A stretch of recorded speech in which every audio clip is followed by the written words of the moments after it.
Welcome to the Rim Brake Rodeo. We hope this video helps. In this video, I will show how to put oil in an Audi Q5.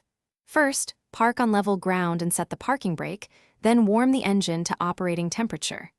Use gloves and eye protection and work where spills are easy to clean. Locate the oil filler cap and dipstick and have 5W30 oil and a funnel ready.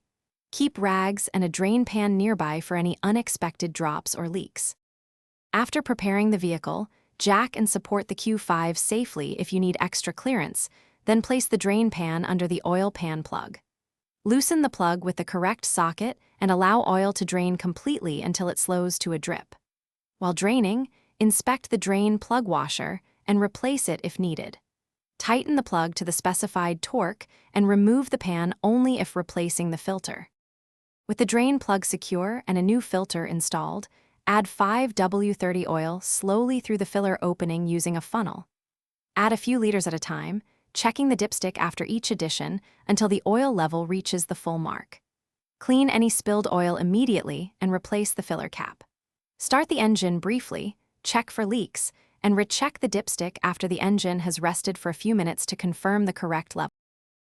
Thanks for watching. Consider subscribing if we helped you.